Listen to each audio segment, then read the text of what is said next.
La Nexus 9 est fabriquée par HTC. La Nexus 9 est fabriquée par HTC. Oh, pardon, vous êtes là. Excusez-moi, je terminais une punition. Bonjour à tous, nous sommes le jeudi 6 novembre 2014 et c'est le Fresh News du jour. Désolé.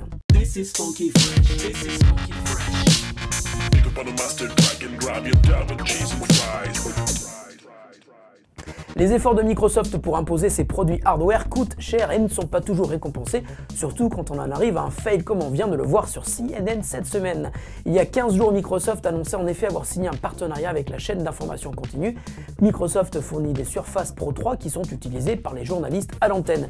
Mais un petit problème est survenu mardi soir lors des plateaux en direct de CNN consacrés à la couverture des élections des midterms aux États-Unis. Pendant l'émission politique, la caméra a proposé une vue de côté et on s'est aperçu que les Surface Pro 3 étaient bien sur le plateau devant les journalistes, mais les PC de Microsoft étaient en fait utilisés comme support pour poser des iPads et ça, ce n'était pas forcément prévu par Microsoft.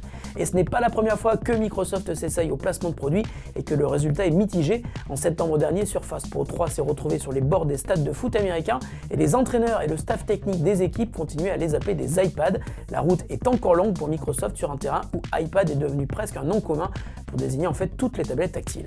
Les nouveaux iPhone 6 et iPhone 6 Plus viennent à peine de sortir que l'on évoque déjà une première rumeur pour leur prochaine version. Selon le site taïwanais UDN, Apple serait en train de travailler avec son actuel fournisseur TPK, qui lui fabrique les écrans tactiles de l'iPhone, sur une nouvelle technologie permettant d'afficher de la 3D auto-stéréoscopique, autrement dit de la 3D visible sans lunettes spéciales. Cette nouvelle technologie d'écran donnerait une impression de profondeur à l'image, un peu comme le fait le Fire Phone d'Amazon, même si l'on a bien vu que pour l'instant la 3D, même sans lunettes, ne semble pas exciter les foules. Le Fire Phone est en effet un gros échec de vente pour Amazon aux États-Unis. Et si Apple intègre cette nouvelle technologie d'affichage dans les iPhone 6S et 6 Plus S, si l'on peut évidemment déjà parier sur cette dénomination, il y a vraiment intérêt à ce que celle-ci soit d'une part très efficace, mais surtout très utile.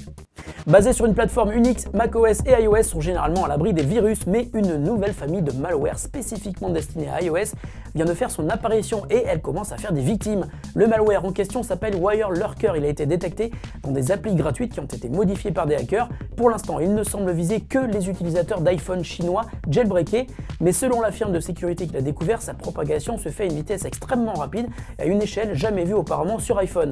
Il faut donc y comprendre que si vous utilisez un iPhone jailbreaké, vous êtes potentiellement en danger. WireLurker entre en action à partir de macOS dès que l'utilisateur branche son iPhone sur un Mac où le malware s'est discrètement caché.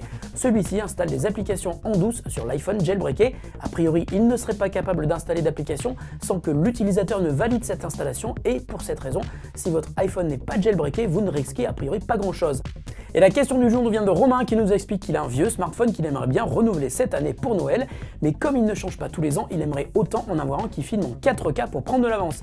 Il nous demande ainsi de lui dire quels sont les modèles aujourd'hui disponibles sur le marché qui le permettent. Salut Romain, tu vas voir, la liste n'est pas très longue donc on va tous les citer. Chez Acer le Liquid S2 et chez Asus les Padfone X et S, chez Lenovo le Vibe S2 Pro, chez LG les LG G Pro 2 et G3 filment aussi en 4K tout comme les nouveaux Motorola X version 2014 et le tout nouveau Nexus 6, chez Oppo les Find 7 et 7A le permettent aussi tout comme le OnePlus One, mais pour trouver celui-là il faut s'accrocher.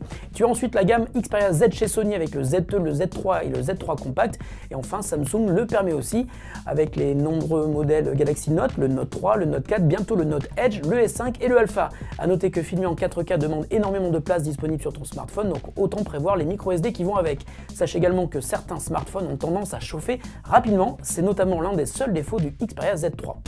Comme promis hier soir, si vous suivez mon fil Twitter, c'est aujourd'hui une Freshbox numéro 7 spéciale gamer puisque l'on vous fait gagner le jeu de la semaine qui risque bien de devenir le jeu de l'année, Call of Duty Advanced Warfare. Nous avons un exemplaire Xbox One pour vous. Pour tenter de le gagner, il va falloir retweeter le message que je vais poster à exactement 10h aujourd'hui. Vous avez jusqu'à lundi 7h pour le faire car à 7h02 nous effectuerons un tirage au sort. Fresh News, c'est fini pour aujourd'hui, on se retrouve demain. Salut à tous et bonne journée.